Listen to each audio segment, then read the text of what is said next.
Olá! Seja bem-vindo e bem-vinda! Na aula de hoje, aprenderemos sobre ampliação e diminuição. Existem várias técnicas para fazer isso, mas nessa aula vamos aprender a técnica do quadriculado. Antes de falarmos da técnica em si, é importante falar sobre proporções. Proporção, quando falamos de desenho, é a relação das partes quanto ao tamanho. Em outras palavras, se eu tenho uma imagem e vou ampliá-la, eu preciso manter a relação de tamanho entre as partes da figura. Se eu estou desenhando um modelo vivo, eu preciso manter a relação de tamanho entre o modelo e o meu desenho. Vamos ver alguns exemplos para ficar mais claro. Na figura A, nós temos a Mona Lisa, de Leonardo da Vinci. Repare que na figura B, ela foi reduzida. No entanto, suas proporções não ficaram corretas. As formas ficaram esticadas e nós temos a sensação de que as proporções estão esquisitas. Já na figura C, aconteceu a mesma coisa. No entanto, a figura C ficou achatada. Novamente, ela foi reduzida, mas de uma forma incorreta. Vamos ver agora um exemplo de redução da forma correta. Na figura A, nós temos a Mona Lisa em suas proporções corretas. Repare que na figura B, apesar de ser uma redução, ela ainda mantém as proporções, tanto na sua altura quanto largura, ou seja, a altura e largura foram reduzidas proporcionalmente. Enquanto a original apresenta 10 cm de altura por 7,56 cm de largura, a redução mantém 5 cm de altura por 3,78 de largura. Assim, as medidas de altura e largura foram todas divididas por 2. Mas seria muito difícil a gente ficar medindo cada coisa para reduzir proporcionalmente, não acha? Seria mais complicado ainda com as formas que não são retas. Então, como podemos fazer? Uma das saídas é a técnica de quadricular as imagens. É uma técnica bastante antiga, utilizada desde a Renascença, para desenhar seus modelos e paisagens na perspectiva adequada e mantendo suas proporções. Essa técnica se resume em fazer uma grade quadriculada, para então copiarmos o desenho com base em pequenos quadradinhos.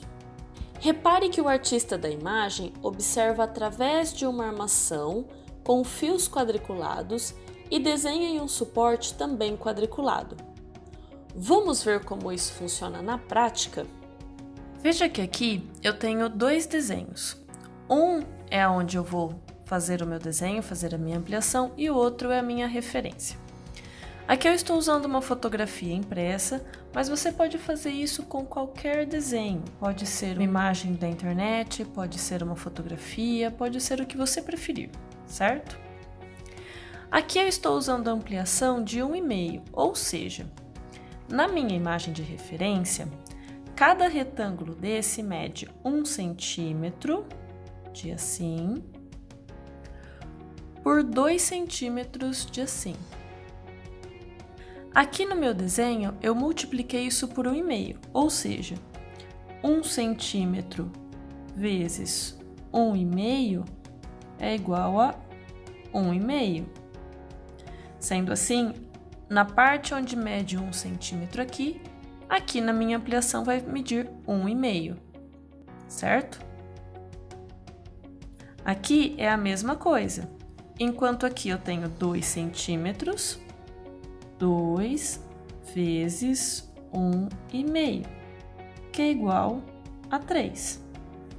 Então, aqui aonde medem 2 centímetros, aqui aonde medem 2 centímetros, aqui vão medir 3.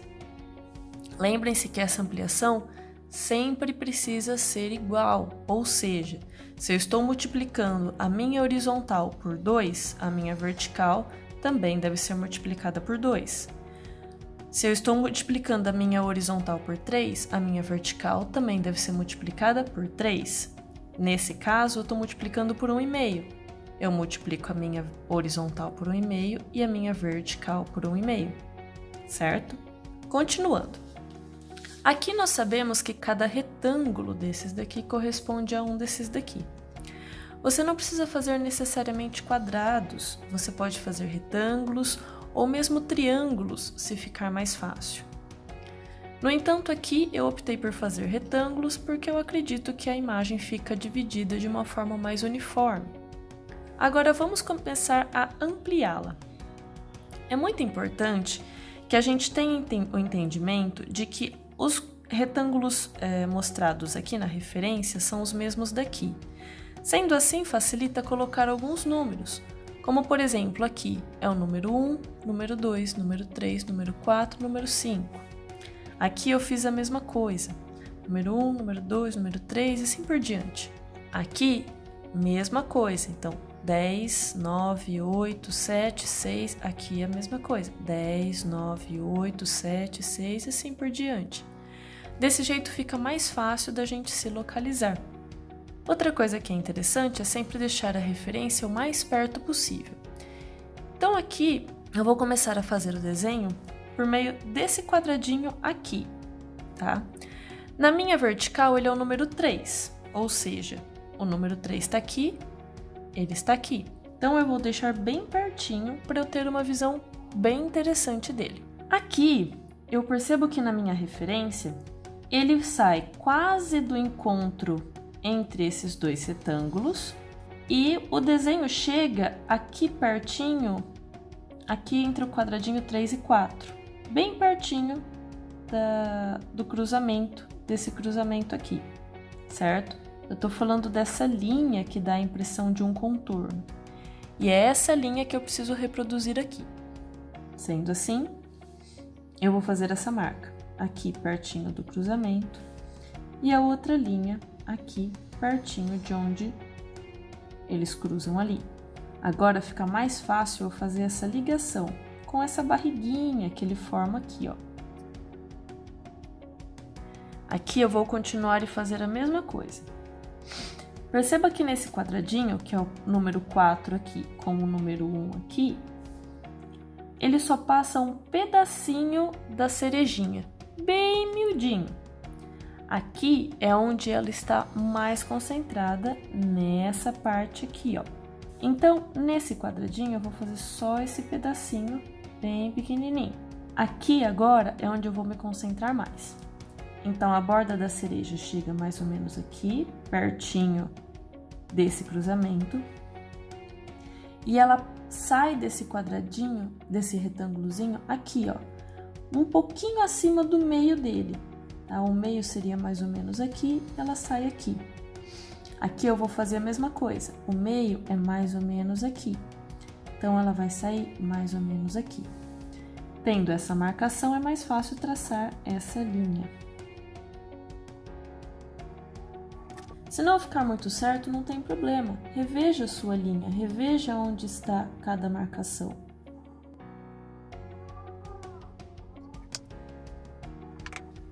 Agora aqui na parte de baixo. Então, agora eu vou fazer essa parte da borda aqui, ó. A bordinha da cereja passa aqui por esse cantinho aqui, ó, entre o quadradinho número 3 e o número 2. E ela vai cruzar essa linha aqui um pouco abaixo da metade. Então, a metade aqui, ela tá bem pertinho da metade. É o que eu vou fazer aqui, ó. Marco a metade. E eu sei que ela cruza bem pertinho, então vai ser provavelmente por aqui assim. É isso que eu vou fazer durante todo o meu desenho, certo? E marcando de acordo com os cruzamentos nesses quadradinhos. E então eu vou fazendo os detalhes da borda.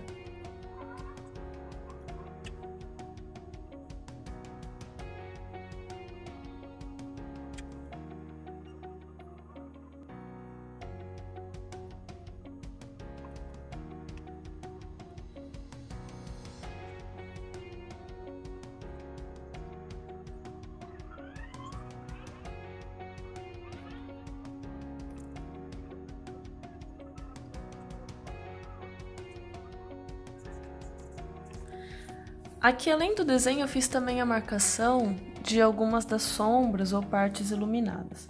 Eu vou deixar mais escuro para ficar melhor na câmera para vocês verem. Eu fiz todo o desenho seguindo aquilo que eu falei para vocês, colocando algumas das marcações entre essas linhas que eu fui criando.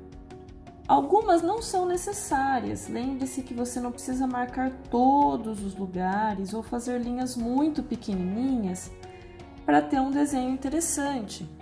Uma parte você pode fazer a olho ou à mão, no entanto é interessante que você deixe algumas das linhas marcadas para que você tenha pontos de referência na hora de copiar. Essas cerejas, por exemplo, elas não são totalmente redondas, elas são um pouco mais ovaladas. Dessa forma, é interessante fazer algumas das marcações para que as formas não fiquem tão arredondadas, de uma forma que não fique correta. Novamente grifando, aqui eu fiz o desenho a partir de uma foto de 3 cerejas que realmente existiram. Você pode usar isso para copiar um desenho que você gosta, sendo, por exemplo, um desenho animado, ou de um filme, ou um personagem, enfim, um objeto, o que você preferir. Essa técnica facilita bastante, uma vez que ela permite que o artista tenha uma noção do que ele está desenhando de uma forma mais certeira, sem que fique na tentativa e erro de acertar as formas apenas pelo olho. Tente fazer isso com diferentes desenhos. Provavelmente você vai conseguir resultados bem interessantes. Talvez não seja de primeira que você vai ter o melhor resultado de todos. No entanto, com o tempo e um pouquinho de treino, você vai ver que essa técnica facilita bastante na hora de desenhar e de copiar outros desenhos ou outras ideias que já estão prontas. Nossa aula se encerra por aqui. Espero que você tenha gostado. Um grande abraço e até mais!